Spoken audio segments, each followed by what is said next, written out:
The velvet rope of the charity auction was a thin, fragile line, but the memory of Seo Kang-jin's gaze felt like a permanent mark on Oge's skin.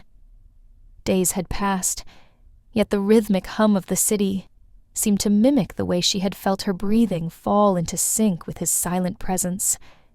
She tried to bury the sensation in the familiar domesticity of her life with Henry, leaning into the affectionate habits that had defined her late 20s. Henry returned home that evening with an air of triumphant electricity that she hadn't seen in months. He looked younger, the uneasy powerlessness she had sensed in him replaced by a sharp, brittle pride. He caught her in the hallway, his hands settling on her shoulders with that heavy, possessive ownership she had always mistaken for absolute security. "It's done, Oge," he whispered, his eyes bright with the thrill of a man who believed he had finally seized control of his destiny. "The expansion, the warehouse contracts, everything we've been working for. I found a partner who actually understands the scale of my vision."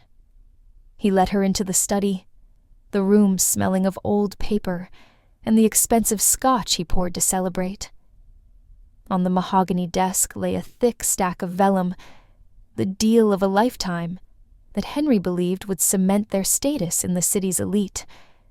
Oge felt a cold, intuitive dread pooling in her stomach, a sharp contrast to her husband's warmth.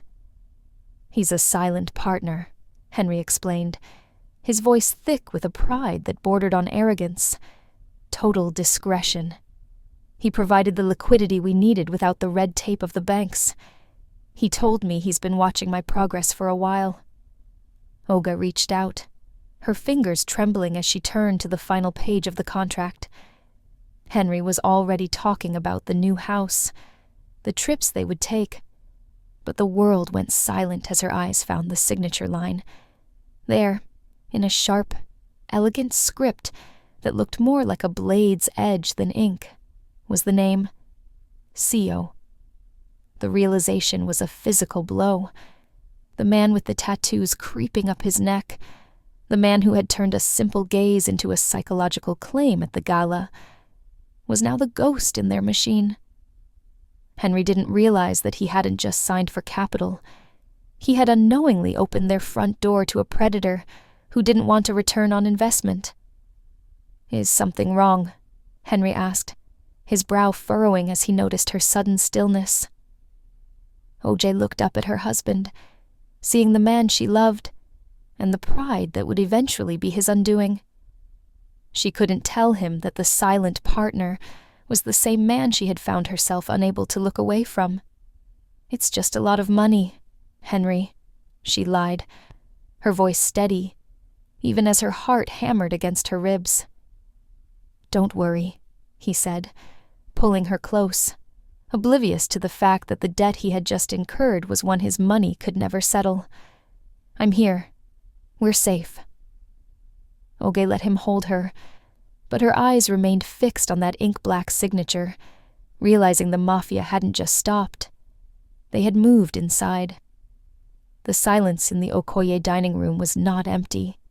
It was heavy, filled with the scent of roasted lamb and the sharp, metallic tang of Seo Kang-jin's presence.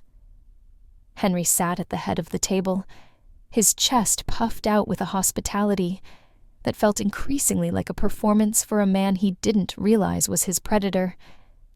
He laughed too loudly, recounted business triumphs that sounded hollow, and poured wine with a hand that shook just enough to notice. Across from Oge, Kang-jin sat in perfect, terrifying stillness.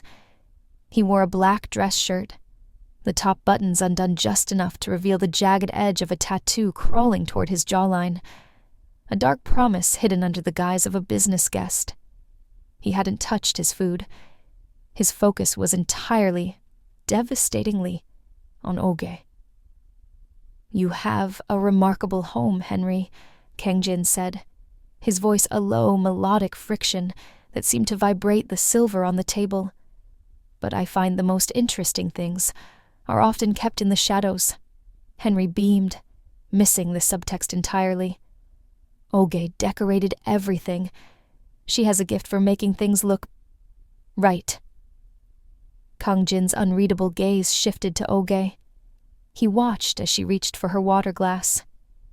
It was a movement she had performed thousands of times in front of her husband, a slight tremor in her ring finger, a subconscious habit of tracing the rim of the crystal 3 times before lifting it. For 10 years, Henry had seen her drink and never noticed the ritual of her anxiety. "You trace the glass," Kang Jin stated, his voice cutting through Henry's mid-sentence rambling about interest rates. The table went dead silent. Oge froze, her finger resting on the cold rim. 3 circles, Kang Jin continued, his dark eyes locking onto hers with an intensity that felt like a physical touch. "Counterclockwise. You do it when you're trying to find your center in a room that feels too small for you." Oge felt a hot flush of exposure crawl up her neck. It was a detail so intimate, so private, that hearing it spoken aloud by a stranger felt like a violation of her very skin. Beside her, Henry blinked, looking at her hand as if seeing it for the first time. "Does she?" Henry asked, a forced chuckle escaping him. "I never noticed that. Just a nervous habit, I suppose.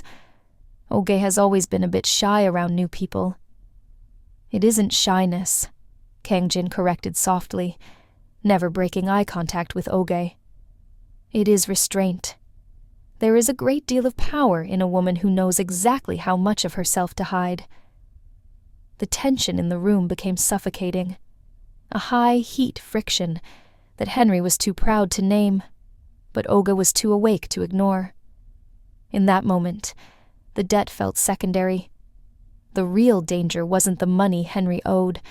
It was the fact that in a single dinner, a Mafia boss had seen more of Oge Okoye than her husband had seen in a decade. The days following the dinner felt like a slow immersion into deep water. The air was thicker, the silence louder. Oge sought refuge in the high ceilings and white walls of her favorite gallery, hoping the sterile environment would bleach out the memory of Kang Jin's voice. She stopped before a new acquisition, a massive, unsettling canvas that depicted a storm breaking over a jagged coastline. It was a violent piece, full of deep indigos and slashes of crimson that mirrored the internal chaos she had been fighting to suppress. She didn't hear him approach. There were no footsteps, no rustle of fabric, only a sudden shift in the temperature of the air beside her. She didn't need to turn her head to know it was him. The presence of Seo Kang Jin was a magnetic pull, a weight that anchored her to the floor. They stood in a silence that felt heavy and intentional, their shoulders inches apart but never touching. For 5 minutes, neither spoke. The gallery around them blurred until there was only the painting and the man beside her, who seemed to understand the violence of it as clearly as she did. As Oge stared at the painted waves, she became acutely aware of her own body. She felt a strange, rhythmic pressure in her chest. Her lungs expanded, and a split second later, she heard the soft, controlled intake of his breath. She exhaled, and the air left his lips in perfect unison. It was a terrifying intimacy, a biological betrayal that bypassed her mind entirely. They were breathing in sync, their heartbeats seemingly governed by the same invisible tide. She realized then that resistance was more than just a mental struggle. It was a physical impossibility when her very pulse was beginning to follow his lead. "It's not the storm that's dangerous," Kang Jin said, his voice so low it was almost a vibration against her skin. "It's the shore that thinks it can withstand it." Oge finally turned to look at him, her eyes holding that mixture of fear and curiosity she could no longer hide. He didn't look back at the painting. He was watching the way her pulse jumped in the hollow of her throat. The silence between them grew louder than any words Henry had spoken in a decade. The expansion was not going as Henry had promised. The brittle pride he had worn like armor was beginning to crack under the weight of missed deadlines and the silent partner's tightening grip. Inside their home, the air felt thin, stripped of the comfort Ogé had spent years cultivating. Henry paced the length of the living room, a glass of scotch clutched in a hand that no longer hid its tremor. He was a man sensing a shift he couldn't name, and the frustration made his affection feel like a frantic performance of authority. "It's just a temporary hurdle, Ogé," Henry snapped, though she hadn't said a word. He stopped his pacing and pulled her into a sudden, stifling embrace. He tucked her head under his chin, his grip too tight, his heart thudding with a frantic rhythm that clashed with the steady, synchronized pulse she had shared with Kang Jin at the gallery. "These people, they think they can rattle me. They don't know who they're dealing with." Og stood rigid in his arms, her face turned toward the expansive floor-to-ceiling windows that looked out over the manicured lawn. Henry's hand moved to her hair, his voice dropping into a register of false confidence. "As long as I'm here, you're safe. I've built a fortress around you, Ogé. No one gets past me." His words felt hollow, the echoes of a man who believed presence equaled control. Ogé looked past his shoulder, her gaze cutting through the twilight shadows at the edge of their property. There, parked just beyond the wrought iron gates, was a sleek, black sedan. It sat in perfect predatory stillness, its headlights extinguished like a predator closing its eyes to wait. She knew who was inside. She could almost feel the weight of Kang Jin's gaze through the tinted glass, watching the silhouette of her husband's fortress crumble from the outside. Henry squeezed her tighter, oblivious to the fact that the threat wasn't trying to break in. The threat was simply waiting for her to realize she wanted to walk out. "I know, Henry," she whispered, the lie tasting like ash. She watched the exhaust of the black car curl into the cold night air, a dark signal that the debt was no longer about money. Her husband was a man standing in the center of a room he thought he owned, while Ogé was already halfway across the line that Kang Jin had blurred just by standing near it. The rain began as a low hum against the glass, eventually escalating into a rhythmic drumming that seemed to isolate the house from the rest of the world. Henry had left that morning for an emergency board meeting in another city, a desperate attempt to salvage the pride that was leaking out of his business like water through a sieve. The house felt unnervingly large without his restless pacing, yet Ogé found no peace in the silence. She moved through the darkened rooms, her white silk robe a ghost of the woman she used to be. Every creak of the floorboards felt like an accusation. She eventually found herself in the gallery room, drawn to the window that overlooked the rear gardens. The storm had turned the landscape into a blurred world of charcoal and deep greens, the trees swaying like mourners in the wind. Then she saw him. Seo Kang Jin stood in the center of the garden, utterly indifferent to the downpour that had soaked his black shirt through, making it cling to the hard, unyielding lines of his frame. He wasn't hiding. He wasn't moving. He simply stood there, his face upturned toward her window, his dark hair plastered against his forehead. Ogé pressed her palm against the cold glass. The barrier was barely an inch thick, yet it felt like a miles-wide chasm she was suddenly desperate to cross. There was no husband here to claim her, no debt to discuss, only the raw, magnetic pull of a man who had decided that watching her was more satisfying than taking her. The heat that radiated through her wasn't the warmth of a hearth. It was the searing, suffocating fever of a forbidden craving. Her breathing hitched, the rhythm once again falling into that terrifying synchronization she had discovered at the gallery. Even through the glass and the rain, She could feel the weight of his intentional power. It was a desire built entirely on restraint, a tension so high it felt as though the glass might shatter under the sheer pressure of their unspoken connection.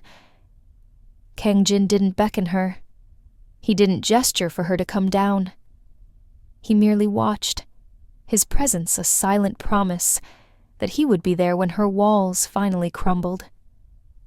Olga realized then that the line hadn't just been blurred. It had been erased. She was a woman standing in a fortress built by her husband, but her soul was out in the rain, standing beside the predator who truly saw her. The storm raged on, but the only thunder Olga could hear was the frantic, traitorous beating of her own heart.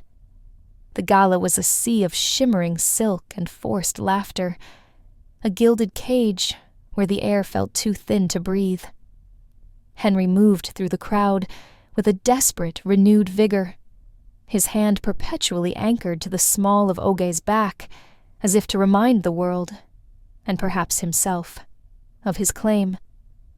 He was deep in conversation with a group of investors, his voice rising in that performative pitch of success that Olga had grown to dread. Across the ballroom, Seo Kang-jin moved like a shadow through light. He didn't mingle. He drifted, his presence cutting a silent path through the noise. Olga tried to focus on the mindless chatter of a socialite beside her, but her skin hummed with the awareness of his proximity. She felt him long before he was near. As the crowd shifted, Olga turned to place her empty flute on a passing server's tray. Her silk clutch began to slip from her damp palm, sliding toward the marble floor. Before she could react, a hand intercepted it. It wasn't Henry's. Kang Jin held the small bag out to her. As Olga reached for it, his knuckles brushed against the sensitive underside of her wrist. The contact was brief, a mere ghost of a touch, but it hit her like a physical shock. Her entire body recoiled in an involuntary, electric flinch, her breath catching in a sharp, audible gasp. The heat of him lingered on her skin, a searing contrast to the cold marble of the room. Henry, hearing her sharp intake of breath, turned away from his conversation. He glanced at the fallen glove Olga had also dropped in her startle, then at Kang Jin, who stood with an unreadable expression, the glove held between two fingers. "Careful there, Olga," Henry said with a dismissive, patronizing chuckle. He took the glove from Kang Jin with a nod that was meant to be polite, but came off as territorial. He didn't see the flush creeping up her neck, or the way her hand was still trembling. "My wife has always been a bit clumsy when she's tired. I think the excitement of the deal is finally getting to her." He turned back to the investors, his hand returning to her waist, in a gesture that felt less like support and more like a shackle. "She's a delicate one," he added to the men, his pride masking the fact that he was completely blind to the war being waged under his nose. Olga looked at Kang Jin. He hadn't moved. He was watching the way she leaned away from Henry's touch, his eyes dark with the knowledge that her clumsiness was actually a frantic awakening. Henry laughed at a joke she didn't hear, his blindness total, while Olga realized that the touch, accidental or not, had left a brand that would never fade. The walls of Henry's pride finally collapsed under the silent, crushing weight of the debt. He paced the study, his movements jagged and frantic, like a man trying to outrun a shadow he didn't realize was already attached to his feet. The silent partner had stopped being silent. The gentle pressure of the contract had turned into a vice. "It's a retreat, Olga," Henry said, his voice pitched in that high, desperate key of a man trying to convince himself of a lie. He didn't look at her as he packed his leather briefcase. "A private island. SEO wants to close the deal away from the prying eyes of the regulators. He said it's a gesture of goodwill. a chance for our families to solidify the partnership. Oge stood by the window, watching the way the evening light caught the sharp edges of the furniture. She felt a cold, hollow dread. Henry was a man who believed presence equaled control, yet he was walking them both into a cage, with the door wide open. He was so blinded by the prospect of a payout, by the need to be the provider who saved his empire, that he couldn't see the transaction for what it really was. "He insisted you come," Henry added, finally turning to face her. He reached out, his hand settling on her arm with a grip that felt like a shackle disguised as an embrace. "He said your presence brings a certain balance to the negotiations. It's just a weekend, Oge. Once this is signed, we never have to see him again." Oge looked at her husband, at the man who loved her deeply, but was willing to trade her company for his own ego, without even realizing he was doing it. He was selling her presence to a shark, thinking he was merely attending a business function.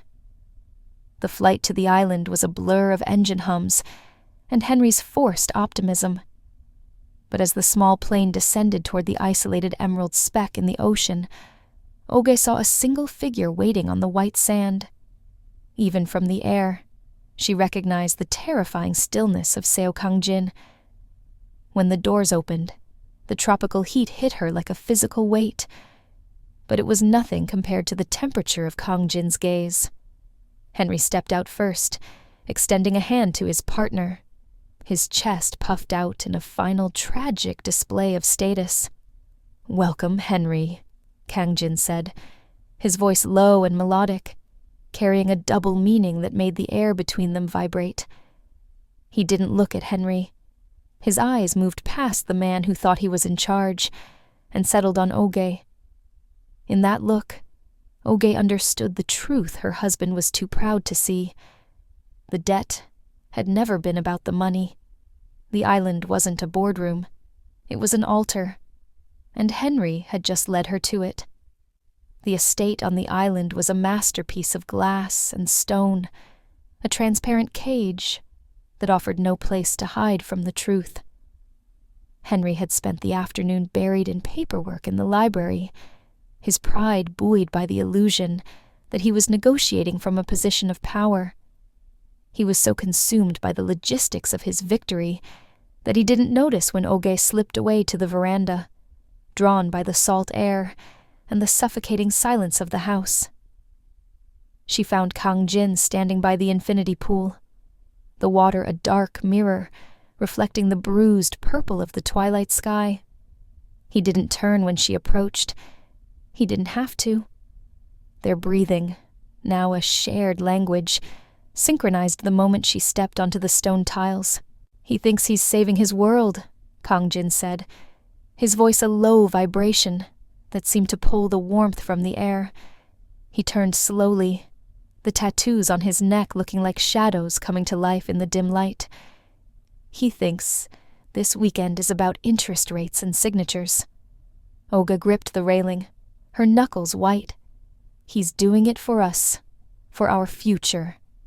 Kangjin stepped closer, invading her space with a controlled intensity that made the air feel electric. He didn't touch her. He never did. But the proximity was more intimate than any embrace she had ever known. "Henry loves the role you play, Oge. He loves the good wife who sits at his table and validates his ego. He has you, but he's blind to you." "That's not true," she whispered, though the words felt brittle in her throat. "You trace the rim of your glass 3 times because your soul is screaming to leave the room," Kangjin countered, his dark eyes searching hers, refusing to let her look away. "You stand before violent art because you recognize the storm inside yourself. He sees a portrait of loyalty. I see the woman who is starving for a life that isn't a performance." Oge felt a tear slip down her cheek, not from sadness, but from the terrifying relief of being truly seen. The soft strength she had cultivated for years felt like a crumbling mask. Kangjin reached out, his hand hovering just an inch from her face, the heat of his skin radiating against hers like a brand. "He has your name on a marriage license," he said softly, his voice a dark invitation. "But I have the part of you that you've spent your whole life hiding. I haven't even touched you yet, Oge, and you're already more mine than you've ever been his."